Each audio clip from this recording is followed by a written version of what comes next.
We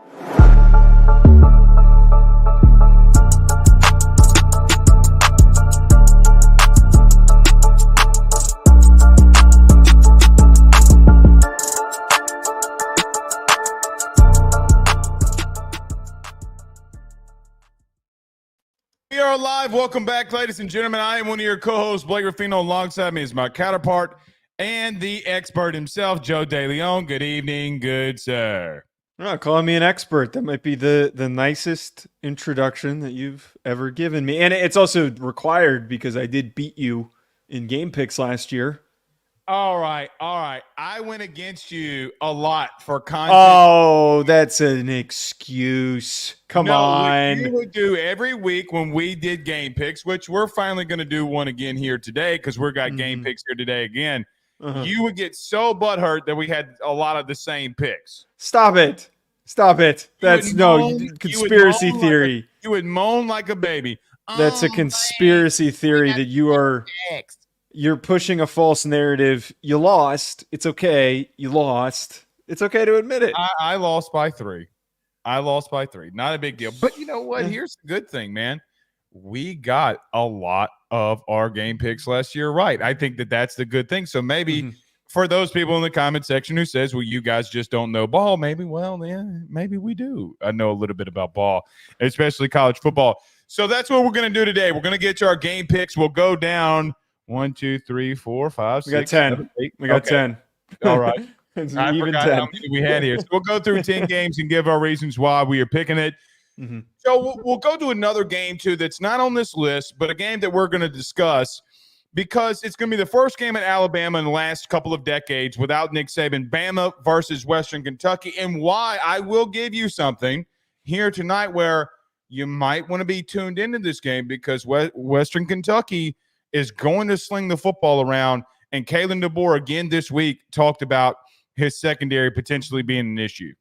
I don't think Alabama's on upset watch, which I know is not what you. Yeah, no, I know. I know that's not what you were implying, but this is less of a conversation of like, hey, here's what to know about Western Kentucky, but more so, here's what we want to see from Alabama. Here's what we're really curious about. Things that I would love to have answered. They're obviously not going to completely unveil everything in week 1, but to be exposed to the Kalen DeBoer era of Alabama is something that feels so odd and so different because we're so used to Nick Saban. I just felt like it was necessary for us to talk about. TJ Finley, though, apparently is supposed to be starting for Western Kentucky, which is hilarious that he is now yet again facing off with I saw somewhere that like this is the 3rd team that he's playing against. 4th team. Oh, third team that he's playing against when he faces Alabama. Yeah. Okay. Yeah, because LSU, Auburn, and now Western Kentucky. Yeah. Here's the thing about TJ Finley. This is what I was going to bring up. So Western Kentucky, a lot of guys, I do know a couple of those guys that are on the staff, coming from that air raid offense that we ran, Joe at Southeastern. Look, man, TJ's gotten better every single year. He does not have the weapons. Bama's going to win this, but it's going to be more Bama focused on this. Where they could bring challenges, we'll talk about that as well. And we'll wrap it up here tonight, too. Michigan really does have a quarterback battle. Am I going crazy here? Like, I thought Alex Orji won the starting job for the Michigan Wolverines. I'm going to bring this up later, but part of me wonders, is this them just kind of trying to hold their cards to their chest and they don't want to completely reveal it? It seemed like it was kind of obvious. Maybe they're trying to create a little bit of confusion for Texas. I don't know. That's the only thing that could make sense. Or it's going to be what you're probably going to say, which is Alex Orji is not very good. When have I said that? Well, you haven't gone as far. Alex Orji isn't good. You haven't gone as far as say that, but you have pointed out concern more throwing the football because he's been inconsistent. I mean, look, here's the thing that people don't get. Like all you dumb, ignorant, absolutely buffoon West Virginia fans. When you legitimately throw a football and that is your main job, Joe, and you're below 53 or at 53% completion percentage, yes, I do get worried. because there's going to be teams that can stop the run when you play them. It might not be every single one of them, but if you can't throw the football down the field, you're going to be in trouble. I understand. The problem was, though, when you were talking about Garrett Green, though, that there was missing context, though, and it's not my fault that West Virginia fans have 6 brain cells and they took something out of context. Well, right, they took you too literally. They took you too literally in the sense that they assumed that you were implying that he sucked, which is not what you said. But he's you pointed at average passer. Yeah, but what West Virginia is successful at is attacking teams over the top, and he is statistically one of the best deep ball throwers in college football. And that was something that I brought up during that preview. Separate to the Alex Orji situation, though, is it probably because he's not as good enough of a passer, and the guy that he's getting compared with is Davis Warren, who sounds like he is a little bit more polished. Yeah, that's probably catching up to Alex Orji. By the way, you watched the Science Stealer doc, right? I mean, that's how I kind of wanted to start off the show. I didn't put it in the title. Do you want to talk about this Connor Stallions thing very quickly before we get rolling? Yeah, why don't we talk about it right now and not as like a full topic? What did you think of the documentary? It didn't really reveal anything new. No, it kind of reiterated everything we knew. Let me tell you what it revealed. Okay. You had Dave Portnoy and Connor Stallions confirm me that's him on the sidelines. Okay. Mm-hmm. So that's number one. So that's a level 1 violation. Okay. So we got an admission of guilt there. And Joe, we literally at the end of the documentary in this whole Connor Stallion thing, we have him admitting that he bought tickets for people to go to other games, and they would video the entire game of the other coaches and their signs, and then them sending him the video. Yeah, but he didn't admit to – God, I'm such an asshole for saying this. He didn't admit to orchestrating them taking those videos. Yes, he did. No, he didn't. The comment that he made was that that people would go to the games and they would happen to send him video. He obviously was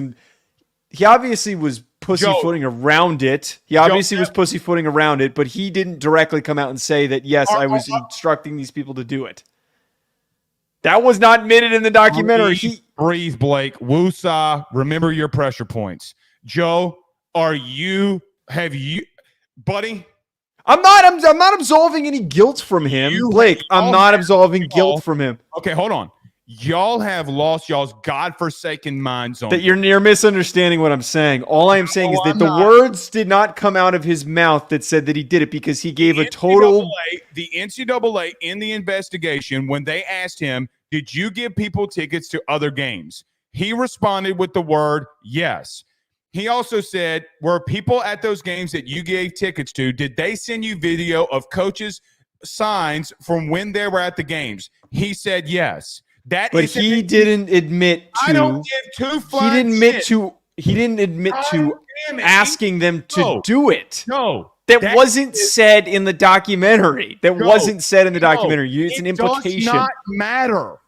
It does not matter. It matters for the point that you just made. The point that you just made is that you just said that he admitted it. He did not admit it. I am not saying that he got away with it and he didn't do it. People go to games that he bought them tickets for. Hold on, goddammit, and give me making an assumption. Can you please give me a yes or no answer when I ask you this question? Probably not. Did Connor Stallions say that he bought tickets for other games for people to be at, and they sent him video of other coaches? He did. He did say that. Then right there, that is a level. Hold on, please. Hold on. That is a level 1 violation. Did the words though? I'm really just kind of being a dick about what you're saying that he. But he did it. The words did not. The words did not come out of his mouth that I instructed these people to go to the games and record film. What do you think happened then? I think that it obviously happened, but he did not admit to that during the documentary. Yes, he did. When you give an admission of guilt, that is admitting to the question. When he gave a total lawyered up answer. It was a vague answer that he gave to the NCAA and to the documentarians. Joe, have you ever committed murder? No, I haven't killed anyone, Blake. That is when you say no, that is saying that you were innocent until proven guilty. He admitted guilt. And here's another thing that he said in there that people vastly missed. What? He literally said to the attorney, the guy who was ever the Johnny Manziel's attorney, literally said that he was willing to fall on the sword for Michigan. Yes. Okay. Here's the truth. Other teams can sign, and your colleague, Dan Wetzel, pointed out that other teams are doing it. That's fine. Show me the proof of what we have Connor Stallions doing. When you do that, and here's the problem with what Dan said. Dan has done a fantastic job at reporting this. Absolutely fantastic. I wanted to hear more from him than anybody in the documentary. The problem with what Dan said and what everybody is missing, let's go team by team then. Hold on one second. I can break up what Michigan has done versus what Utah has done versus what Clemson has done. Why can't we look at them as individual human beings or individual entities on what they're doing? Joe, other programs are not doing what Connor Stallions did. Are they trying to steal signs? Yes, that's a part of the game. Okay, I'm completely fine with you being at a game and stealing signs. What I'm not okay with is you having an advantage to doing it. And here's another thing too. Joe, did you know that Jim McElwain was on Jim Harbaugh's staff? Yes. Yes, okay. I did. Did you? So how do you think he got on the sideline? Meaning Connor Stallions. It's beyond obvious. It was admitted. It's all beyond obvious. The last three programs that you hit in football with level 1 violations, you gave LSU and Tennessee postseason bans and massive fines, and you're not wanting to do something of the similar feat. By the way, here's what happened with both of them. Tennessee and LSU got popped on paying players when NIL was legal. So not only did they have postseason bans for paying players, they had postseason bans while NIL was enacted. So they'll probably get postseason bans, but that's not that they're not going to get anything more than that. And also, neither did any other teams, and I'm fine with that. But you took scholarships from Tennessee, you took scholarships from LSU. At what point do you not look at what Michigan did on the field and say, what's good for the goose is good for the gander? If you're going to hit for one person, you got to hit the other one with the same kind of thing. And here's the thing, Joe, it was on field. And here's the thing that pissed me off the most. Joe, you can't tell me that it didn't affect when passing plays were coming, and Connor Stallions in the documentary was literally bragging that he was calling plays. Here's another thing. They cut to a clip with Harbaugh walking up to an off-field analyst and Connor Stallions asking him what the play is. Okay, so first of all, and this has been continually one of my biggest problems with the whole thing and the overreaction to it, is that the advantage given from sign stealing and what he did to steal signs and procure signs, all he did was do it with more accuracy. He just took it a step further so that he would have it more accurately. Joe. And what was implied by Dan, and Dan clarified on CFE today, which is the college podcast on Yahoo, that he was merely pointing out that he's heard that other schools have done it, and there's not enough evidence to point the finger at anybody else who has done it. But there are other schools that have done similar things where coaches have in-person scouted. When they shouldn't have been. Provide me the proof. Well, you can't provide the proof because there's not enough evidence to provide that type of proof to make that kind of an allegation. With that said, in this society, it's just like everybody knows that players were being paid, but nobody was turning them in. It's the same type of thing. You are innocent until proven guilty. What you just said from Dan Wetzel from today is, hey, you know what? We think they're doing it. We can provide no proof. It's not what I said. It's not what I said. Did you? It's not what I said. What I just said, and for anyone who wants to go check, he says at the end of College Football Inquirer today, Pat asked him, because everybody was freaking out over that answer that sentence that he had at the end of the show. And he clarified that all he was saying is that he knows of coaches at other programs that have purchased tickets and in-person scouted. But you can't report on something as a journalist. You can't report on something. You can't move forward with an allegation unless you can find secondary evidence. You just and if can't. he can't find second, here's what I hate about our conversation with this. What I hate about the conversation when we talk about it is, well, everybody else is doing it. Because it's important to talk about. My whole problem with this whole thing is we act like it's this godforsaken, unruly thing that one rogue school did when it is so many schools in the country. It was pointed out in here. There is 3 schools. There is an 130. There is an underground. There is an underground network of sign stealers that share information with one another. There's one guy on every single staff. One school took it 2 steps too far and got caught doing it. And that's the point that everybody else with a human brain is trying to make. Y'all are. You want to, but this is what I keep coming back to. How much do you want to bet that Ohio State had most of Michigan's signs, but Michigan just had more of Ohio State signs? That's the reality of this. Tell you. You're going to have to start proving this shit before you make allegations. Sorry. I just think that's kind of like a cop-out way to say, like, you got to prove it. Because everybody freaking knows that has played and been around the sport knows that there are sign stealers on all these. This is what I'm going to do. I'm going to call the Federal Bureau of Investigation and tell them that you stole my identity. I'm going to file a formal complaint on you and say that you stole my identity. And when they ask me if I have proof, you know what I'm going to say? I believe that it's true. This whole Gen Z bullshit about what is my truth is not reality. Sorry. It's just not. I just don't think that's a correct perspective to have on this. I don't think that it's a correct. If you agree with me, give me a thumbs up. Obviously, we don't have very many Michigan fans, so they're going to completely agree with you. No, what I want, there are more people that are going to listen to this other than Michigan fans. If you agree with me, put your thumbs up. If you disagree, they all disagree with me. Okay, are you sure? Because Toast says Joel is owed up. Conspiracy theory, Matt. Why? I don't know, Alex. What does that mean? But no, they don't. Boom shakalaka, boom shakalaka, boom shakalaka, boom shakalaka. Obviously, they're going to agree with you. I'm testing because look, I don't like Michigan. I have a hatred for Michigan as a Notre Dame fan. I've pointed this out before. But the reaction to the documentary is an implication of this.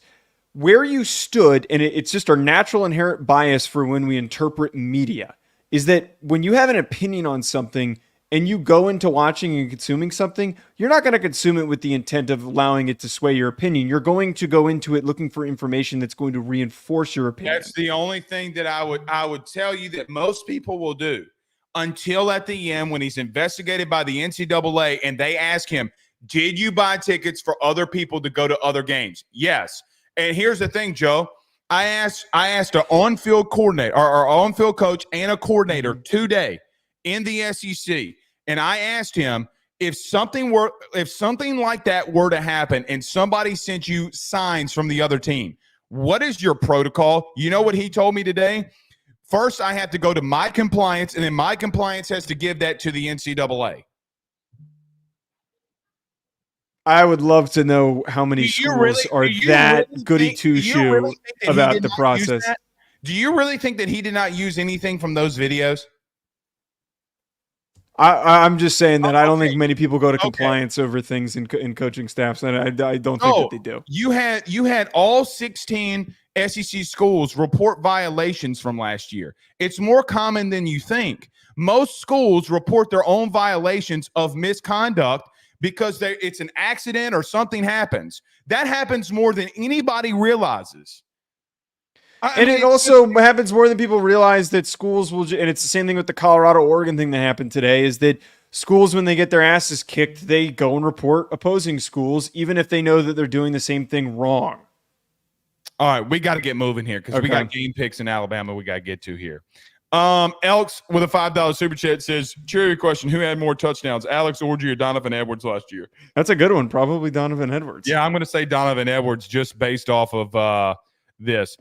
Do you get what Elks is asking here? Matt Weiss versus who is? Well, Bro Hio was the guy. Hio was the guy with the mask on. Matt Weiss might be the guy. Yeah, he might. He might be the guy. Cody McGee says that's one more ball left, and because of the sign stealing, I agree. Yeah, I agree. All right. Mike T, I 1,000% love the Dylan Cruz. I said that last night in the open of my show. All right, let's get moving. Let's get to our good friends over at BetOnline. We give you our game picks next. Stay with us. BetOnline is the fastest and easiest way for you to wager on all of your favorite sports, contests, events with the first-to-market odds and lines. Find reviews for all the news for each league, including Major League Baseball, NFL, NBA, NHL, combat sports, college sports, esports, and even golf. BetOnline continues to be the top online resource for all of your sports information for live in-game betting, props, and futures. Head on over to BetOnline today and use your mobile device to join and make your first sports bet. Use our promo code BELIEVE50, that's BELIEVE50, BLEAV 50, to receive your 50% off welcome bonus on your first deposit. That's betonline.ag, betonline.ag. By the way, did you see that breaking news? Malik Neighbors is going to be wearing number 1 this season. He got permission of the family of Giants legend Ray Flaherty so that he will be wearing number 1. I'm just going to let you know he's going to be the best wide receiver rookie in the NFL, but he doesn't have a quarterback to give him the football. What number did he wear at LSU? Why am I misremembering? Why do you want to wear number 1? I mean, it's a cool number. Number 1. It is a good receiver number. Nobody remembers. It's a good number. It's my hockey number. I don't know. All right. So, Joe, we're going to do our game picks here. We're going to go through 10 games. It's week 1. I am fired up to make these picks here. So, like we did a lot last year, and we'll give our record. Joe did beat me last year. 65-35 were his picks. Mine was 62-38. He did cheat. I will throw that out there here. But, Joe, let's go through our 10 games here. Let's start with the left side of the screen. Sorry for everybody watching. I spelled NDSU wrong, by the way. Jesus Christ. Yeah, I'll look at you with the edit. But let's start off. Colorado, NDSU, your choice here. Yeah, FCS on FBS matchup. Not going to get cute with this. I know some people have been trying to push this as an upset opportunity. Colorado's going to win. Receivers are too good for the defensive backs that North Dakota State has. And also, it sounds really unlikely that Cole Wisniewski, who we brought up during the preview, is even available for this game, who's their best safety. So, Colorado, easy pick, man. I really think that they win this game by 2 scores, maybe more. And it's going to yeah, they'd be covering. I think that they're going to cover, and I think it's going to be a big statement. And some people asked, how the heck do you have a statement against an FCS team? Well, it's when you win by a good margin and you feel confident going into your next week against a team that can typically stun people. I'm with you. Not only am I taking Colorado to win, I'm 100% with you. I'm taking them to cover too. Joe, for me, we talked about this this week. I know they play tomorrow. I just think that wide receiver room is going to eat them alive, and I think it's not going to be close. So give me Colorado minus the 13.5. We go to a big-time matchup here, Joe. Clemson versus the University of Georgia. Your thoughts and why you are picking Georgia? Yeah, Georgia just has such a clear advantage here, and it comes down to I saw a couple other people using this in their analysis after we did our preview. It all comes down to the Clemson receiver room versus the Georgia DBs. In the Clemson receiver room, even if somebody emerges to have a big game this week, that's not enough to get by. You need to have a big day for Cade Klubnik. You need to air out that Georgia defense, and you need to find ways to slow down Carson Beck in that offense. So I feel pretty confident about Georgia. Here's something that I wrote down last week this week when we did this that I didn't bring up in our breakdown. Joe, how did Jalen Milroe and Alabama beat Georgia? Taking away the run game. Taking shots over the top. I know it's going to be a big ask for them to go over the top on this secondary. Big ask. However, I'm old enough to remember when Jalen Milroe started carving them up with his legs, and I know that Cade Klubnik is not that type of athlete and cannot run like that. However, hold on. However, Joe, I'm not asking him to give me the 15 that Jalen Milroe would give me.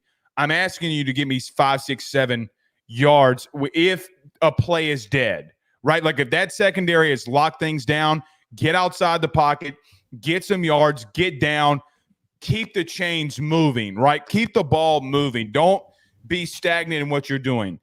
I've seen a lot of people wanting to take Georgia plus the 13.5, plus 14. It's too rich for me, man. I still think that Clemson defensively is just so much better than people are giving them credit for, man. That secondary is really good. I really like their linebackers, and their defensive line's really stinking good too. But I'm going to take Georgia in the pick 'em here. Joe, we go down to the great sunshine state of Florida, Miami versus Florida. Joe, we're both picking Miami here, but a lot of people think that this, ourselves included, that this game is going to be really close, but we both decided to go with Miami. Yeah. Talk about a team needing to make a statement. I think that Miami's looking at this as an opportunity to burst onto the scene, especially after their rival in Florida State floundered as much as they did last week. So tough environment to play in, kind of like Notre Dame stepping into a first week tough environment, but this is a situation for them where they need the win, and this win could lead to a very, very big year for them. John, the more that I've thought about this, here's where I'm at. I think Miami is just so much more talented than Florida in key areas: quarterback, running back, receivers, D-line, etc. However, if Florida wins, it would not shock me, man. Again, going into that place, it's tough to play there. And when you have issues, so Mario Cristobal came out this week and said that they've had issues at getting lined up and getting plays in with the new comm system. That worries me, man. Like if you're already in practice having issues with communication, they've only had it for so long. Joe, they've had it since spring, man. You've had 9 months. What happens when you get in front of 100,000 plus people and you can't? That's a good point. Okay, like it's a good point. If when there's dead silent and practice is going on and you're having comm issues, goodness gracious, man. I'm telling you, I think this game is a field goal game. I'm picking Miami. I think they're more talented, but man, I think it's going to be ultra close here. All right, we continue. I really should have just taken Texas. Yeah. But this year, I'm actually going to make picks. I'm not going to just go after you. I'm going to actually like you were doing that last year. Sure. I have text evidence to back my statement up. So you're admitting to throwing it. Okay, yeah, I'm admitting to letting you win. You needed some self-confidence. Texas A&M Notre Dame goes down to Texas A&M. They go to College Station. Both of us are taking Notre Dame. Joe, I'm going to re-ask you this question I asked you earlier this week. Are you still this surprised that Notre Dame is a dog? Like, it's not like Vegas has a dog in the fight. You get what I mean? Like, I am just still so shocked that they're a dog going into this game. Well, we also got to remember that the lines shift based on betting action. So I'm not surprised that also just naturally people are picking Texas A&M to win this game. I think a lot of people like to pick against Notre Dame. I think just generally looking at this matchup, it's easy to say, okay, Notre Dame typically doesn't step up in these types of matchups. It's a tough road environment. They're going to lose a close game to Texas A&M. But if we remove that for a second, it is first-time head coach, first-time entire coaching staff, a lot of their depth, a lot of guys transferred to other places during the offseason. A lot of your premier guys that were a part of that historic recruiting class are gone. While I think Texas A&M is going to be good this year, it's kind of wishful thinking to think they're going to hit the ground running week one completely unblemished. There's very few teams in the history of college football that can do that in a matchup like this. Do some coaches do well in their first year? Absolutely.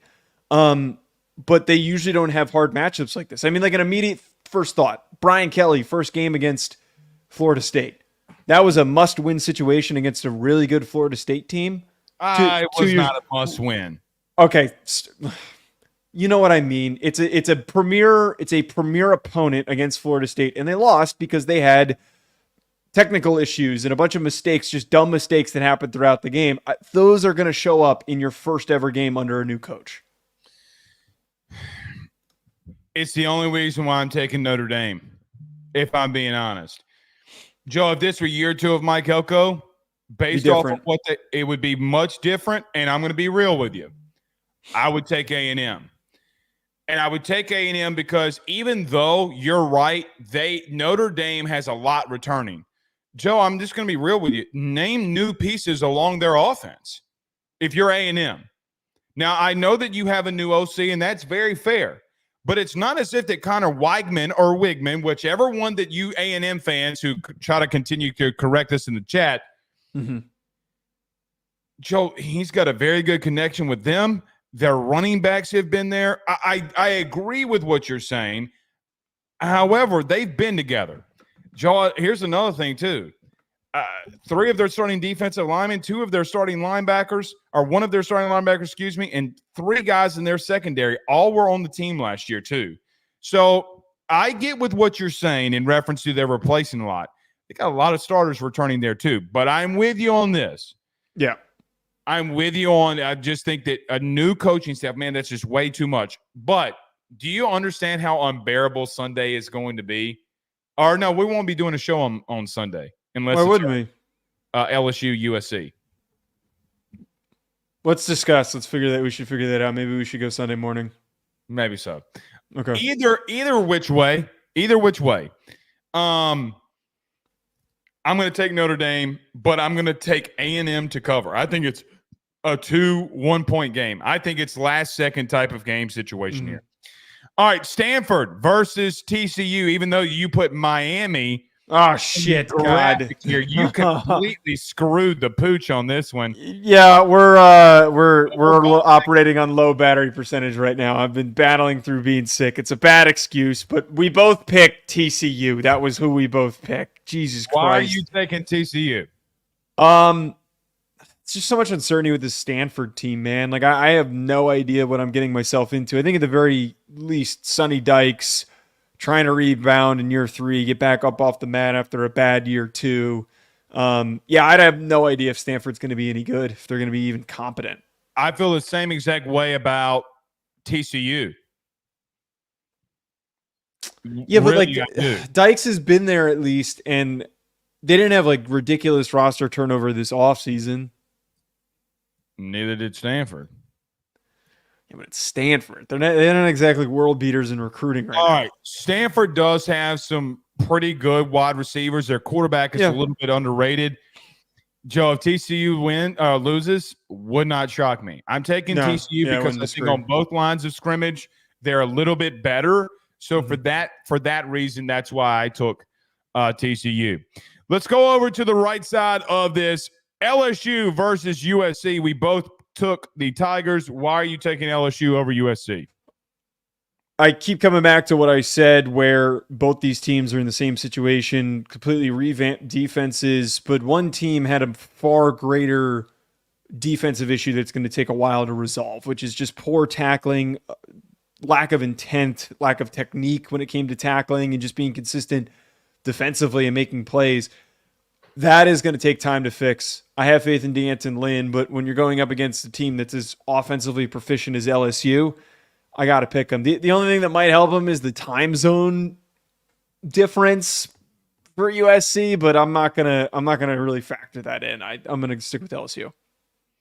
I mean, the time difference isn't going to be that big. I mean, it'd be like no, that's like all I can think of. I don't see much of an advantage for start what at 5:30. Yeah, that's my point. That's my point. There's no real advantage for USC. I mean, there's far less certainty for USC coming into this game than there is for LSU. Look, I actually think this is going to be a close game. Okay, I think it's a 31-28 game. Okay, because I do think, Joe, I've just watched so much of USC that I do think that they have more talent than people are giving them credit for on both lines of scrimmage. I don't think Lincoln's recruited as bad as some people think or that they have developed. I think D'Anton Lynn will get this defense rolling, okay? Yeah. However, I think when it's all said and done, Brian Kelly's going to do what Brian Kelly does. He's going to line up in 12 personnel with that big physical offensive line, and he's going to run it right down their throat. The thing for me in this game, mark my words, if LSU loses is because they have a late turnover, okay, and that they have a young quarterback. Whichever quarterback plays the cleanest, and I know this is like, oh, thank you, Captain Obvious. Whichever one of these young quarterbacks plays the cleanest, that's the team that I think is going to win here, but we both take the Tigers. North Carolina versus Minnesota. You're taking Minnesota while I am taking the North Carolina Tar Heels. Why are you taking Minnesota? I'm really high on Max Brosmer, the quarterback that they brought in from New Hampshire. Very gifted kid, very under the radar. FCS tied to it. He is a very good player and was more highly sought after by FBS teams than many realize. I think that if there is somebody who just emerges as not like an elite quarterback, but as one of the better quarterbacks in the Big Ten, could be Brosmer. I really think that Miami could be, or not Miami, Minnesota could be unexpectedly good this year. Not saying that they go 9-3, but if they're 7-5, 8-4, and they're winning games like this, I think this could be a rebound year for them. Joe, I just think, dude, if you looked at UNC's front seven and now that Collins is there, I don't know. Here's another thing, too. I think that their running game is going to be a lot better. And people poo-poo on Max Johnson a little too much for me. He's not an NFL guy. He's not an NFL talent. But they got a really solid tight end. They got some really solid wide receivers. I'm not saying they're next tier, but Max is a pretty serviceable quarterback that has much more experience at this level than what your boy at New Hampshire did. And here's the truth. I am not rowing the boat. I am not a fan of PJ Fleck. I don't like how you row the boat, head ass. I like both sides of the football for UNC. Not only do I think that they win, I think that they cover, and I think they win by 2 scores. Oh, this game's going to be a lot closer than you think it is. Minnesota's got the better offensive line coming into this game, and Minnesota has the better offensive line. They have the better offensive line. Those fat boys don't row boats. Ariante Ursary could be a first-round pick. North Carolina doesn't have a single guy on their O-line that's going in the top 150. No, but they got 2 defensive linemen that will go or actually 3 that might go in the top 150. Dude, their DM, what's the kid's name again? Rocker. That kid can play. He's a good player. I graded him as a 5th rounder. By the way, they got an All-American, first-team All-American running back in Hampton. I still think he's overrated. I had a 4th round grade on him. I think he's overrated. You got to get out of this NFL draft versus college, man. No, I think that being able to evaluate talent is an extremely useful tool. So no, I'll gladly stick with it. Just want to throw this out there to all of y'all. A guy that had over 1,300 all-purpose yards last year sucks. Anyway. He had more yards than that, actually. Okay, so thank you for making my point. He sucks, though, Joe. What do we know? I didn't say he sucks. I just said he's not the best running back in the country, which if he's in the first-team All-American category, then he is.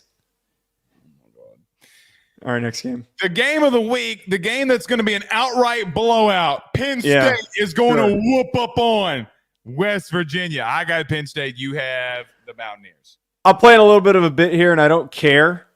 You just don't want the West Virginia fans to come after you. No, because they never touched me. They literally heard me say that I'm probably picking Penn State. They literally heard me say it, and they acknowledged that I was supporting their case, though, despite me openly not picking for them. But I thought about this, and yes, I'm playing into the bit a little bit. Dude, it is hard to win at Morgantown. Pat McAfee is showing up, and they are shutting down the campus for McAfee, just for McAfee on Friday. You think that school is not going to be going bonkers at kickoff time? I think that Drew Allar needs to play his ass off and needs to have a great game in order to win. I don't think it's last year. I don't think it's easier said than done for him to repeat. They are clearly overlooking them, and I think that the worst thing that you can do is overlook a team that's maybe just a slight overlooking them. They are overlooking them. There's been comments from the Penn State team, like during the weeks leading up to the game, responding to West Virginia players saying that they're pissed off that they ran up the score, and they've basically just been like brushing them off, just acting like it's nothing. What else are they supposed to do? They are overlooking them. West Virginia is pissed. I'm telling you, man, that is going to be it's going to be the stunner of week 1. No, it's not. Garrett Green has got to be more efficient at throwing the football. Sorry. He's got to show me that he can get above 53.1%. And any of you Rudy Poo candy asses that think that 53.1% completion percentage is worth a flying shit, not only do you not know football, you have no idea what you're looking at. Oh, well, he's a good down the field passer. 53.1%, Joe. What if he connects over the top for 4 touchdowns and what if he goes 45%, but he connects 3 times over the top, 4 times over the top? That's 28 points. That's coaching miscues. I also will tell you, Joe, that's all he can do. Okay. Yeah. Am I wrong? Thank you. I think that the play calling lends itself to him having a low completion percentage. Yeah, whatever. Also, I think Joe, Andy Kotelnicki. I mean, people forget how good of a play caller he is. So I mean, like, bro. You pointed out. Wait. You pointed out for the Notre Dame game and for other games that first time new play caller with a new quarterback. We need to pay attention to that. That's exactly what's happening in this situation. Yeah, but they're not playing. Penn State's not playing A&M. And they're not. Man, you think that West Virginia is not as good as they No. are, dude? I can't. I'm locked in now for this game. Let's go Mountaineers. Ride the PRT. Joe, the team that I cover the most, literally the year that they won a national championship. By the way, when's the last time Notre Dame won one of those? That has nothing to do with what we're talking about right now. They went to West Virginia and clapped them ever-living cheeks. Don't tell me about Morgantown, and don't tell me about a place that I've been. That's not what I'm saying. That's not what I'm saying. I'm just saying I think you're discounting how good they are. Much as raucous in West Virginia than it does in some other places that Penn State plays. It is the gap between Penn State and West Virginia. My point that I've been trying to make is that it is very slim. It is not as wide of a margin as I think many people think. That's all I've been trying to point out. Penn State's going to win and they're going to cover. And it's going to be because Garrett Green can't sustain drives unless he's throwing the ball deep. Sorry. I'm telling you what they're going to do. You want to know what they're going to do? They're going to crowd the box. They're going to play man-to-man coverage, and they're going to make him beat them. It's exactly what they're going to do. Well, if they're playing man-to-man coverage, then you've got guys one-on-one on the outside. Does that not lend? Good. All right. I mean, they said Steph Curry can't work. They said Steph Curry couldn't work shooting all those threes, man. Garrett Green's.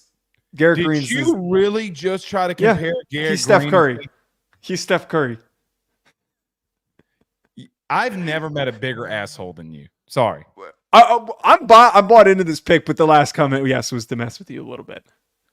Joe, again, I'm bought in on this pick. I'm going to say I'm buying some West Virginia gear on home field if they win. You hate Penn State for whatever. I don't. I have been on. Tom Hannafin is one of my favorite hosts on Believe, and I've gone on a show a million times. I love talking to him. I have guest hosted that show, the Penn State State of State show on Believe. I've guest hosted it. I support Penn State, but I think that they could lose this game.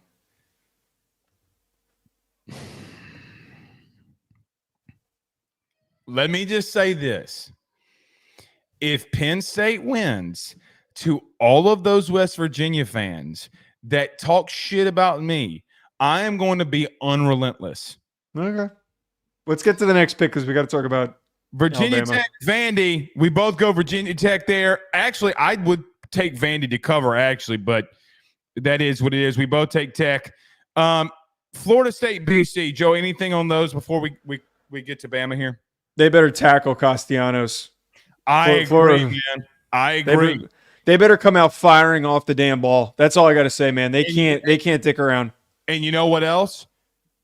Bill O'Brien's licking his chops. They're going to run a lot of motions and confuse him again. Yeah. Listen, man. Florida State's on upset alert.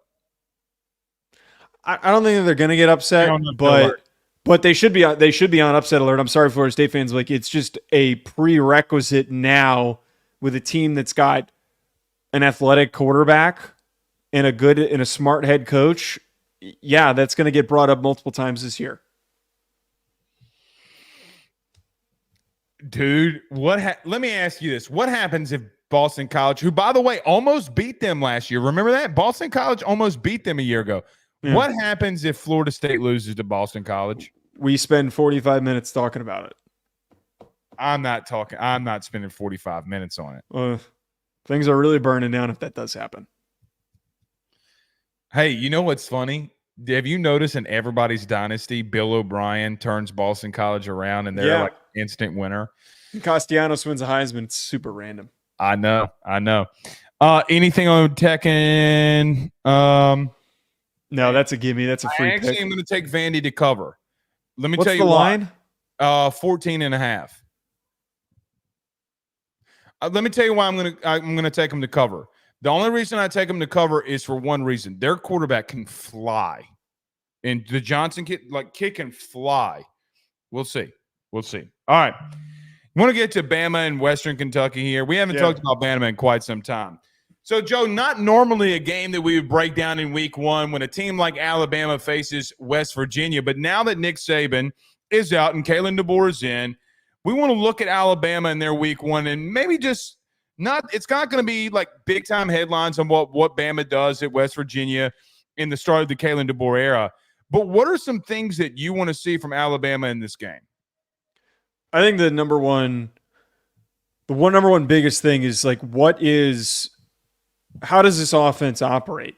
Is this all going to really flow through Jalen Milroe? Is this going to be like what we saw how Michael Penix was used last year? Like I don't think that we haven't really had the opportunity to see Kalen DeBoer with a quarterback as athletic as Jalen Milroe. And I really would love to truly see how the offense gets adjusted and moved in his favor.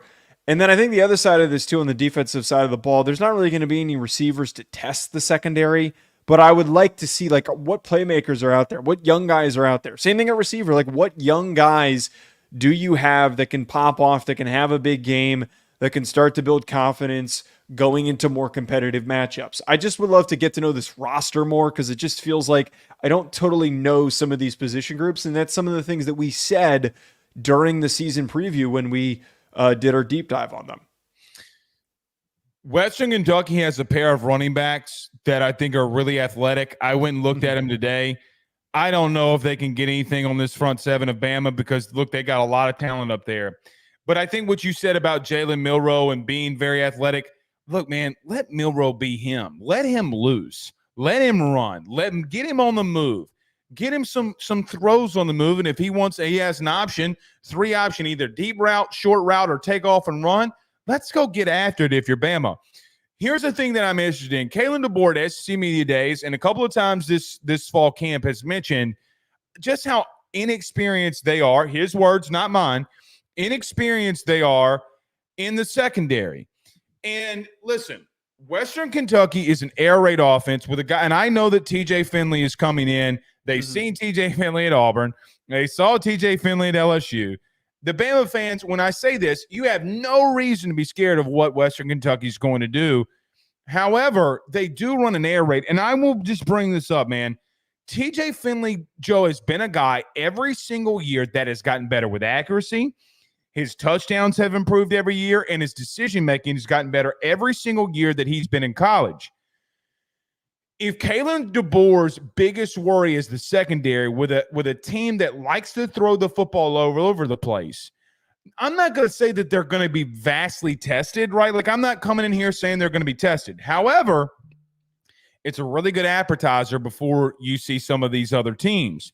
And I think TJ Finley has a big enough arm to make some very tight window throws. Now, you got the name the starter this week.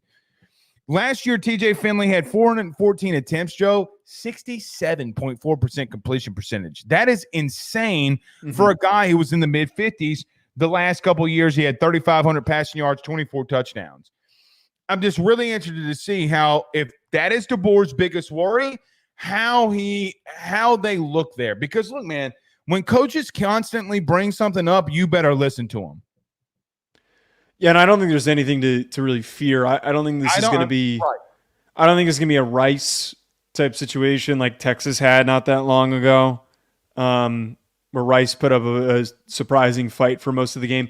I will say, though, if something like that does happen where it takes Alabama a little bit of time to separate, I wouldn't be surprised if we didn't spend a couple of minutes on the Sunday show overreacting to that and talking about it. But I just want to feel vindicated in a way and confident in that Jalen Milroe is improved, that he is more poised. I don't think he's going to, if he plays 2.5 quarters, 3 quarters, he gets taken out because he looks confident, he looks collected, he doesn't turn the ball over, he gets the ball out quickly. The system around him is working to his favor, to his skill set, to his traits. That's what I want to feel vindicated on, because that's the one thing I've been really pushing this offseason is that he looked great in the spring game. He looked fantastic in the spring game. I want to know if that version of him was real or if my eyes deceived me and I just sold myself into something that I didn't think or that actually isn't truly there. I would really love games though, brother. You know that. I know. That's what I'm saying is I would love to see against essentially an exhibition opponent. Is he the version of Jalen Milroe that I think he can be? I'm really interested about their wide receiver play at Bama. Everybody thinks that it's just easy to translate. Well, look what they did at Washington with bro, that's very talented wide receivers. It's not like those guys stunk. Right, Joe? I mean, come on, dude. I don't know if they have a premier top flight wide receiver outside of Ryan Williams. I want to see Ryan Williams in this game, though. I want to see what he can do. Joe, why do I feel like that Kalen DeBoer is going to come out and try to establish the run early and assert some dominance and show the fan base hey, man, just because what you saw last year doesn't mean I'm adaptable. Yeah. But I really think that he's going to do that. Let me ask you this question, dude. There's been some talk about Ty Simpson really looking good in camp. Are you buying into any of that? I don't know. I always get kind of wary with the backup quarterback stuff, at them looking good. I'd love to see him get in the game. I'd love to see him contribute and see if that version of him is true as well. But yeah, no, I don't totally get super hung up on the backups playing well. Gotcha. Anything else in this game that you're looking forward to or looking into? No, but we have a super chat. Yeah, I see it. Yeah. I see it. All right. Yep. Adam with a let's go, baby. $2.79 Canadian dollars. Thank you so much. Brasco says, hey, Blake, what's the backstory on Mac Markway leaving LSU, and do you think he can be an impact player immediately on the field next season, or this season, for Nebraska? Brasco, this is what I would tell you. The backstory with Mac Markway was when fall camp started, he got beat out by Kamari and Pimpton, who they came in the same class together. Mac Markway, and Joe, this is kind of interesting. Mm-hmm. First time I've seen a player go to a fall camp and then transfer to another place and is immediately eligible. Like that happened with Mac Markway. How, I have no idea. I legitimately have no idea. That is crazy. Yeah, very crazy. At least that's what they're saying. I don't know if that's even remotely true, though. I don't think that – I think Mac Markway is a Big Ten type of tight end. He just didn't fit in the Brian Kelly system. Here's what I'll say, though. I mean, Joe, you know Brian Kelly more than most. I mean, when he's pretty picky about his tight ends, man. Yeah. That's not one thing that BK really messes around with. If BK says you ain't playing right, then you ain't playing right at that position. Yeah, and for a team like Nebraska who just needs athletes, I mean, this is a good pickup. I gotta be real with you. I think athletically, he was the least athletic guy at LSU at the tight end position. Oh, really? Yeah. Now you have a 6'7" Tre'Davious Green who's going to play basketball. Joe did a 360 windmill dunk in high school and put his elbow in the rim. I mean, that's kind of ridiculous athletes. Kamari and Pimpton's absolutely insane. So I'm not trying to poo-poo on Mac Markway. He just got beat out, man. And I just don't think that he was ever. Where did he come from? Iowa, high school maybe, if I forget, maybe St. Louis area, maybe. Okay. But his dad was a big time tight end at Iowa. So, I mean, of course, big bicep white dudes at Iowa. Who would have ever thought that was the thing? His dad loved it here, man. He came down here and hunted alligators. I mean, they seemed like they liked it. Shit. But but man, I mean, it just when it came down to it. All right. Joe, before we get out of here, there was a story that was out about Alex Orji potentially, not being the starter for Michigan. You want to walk us through that?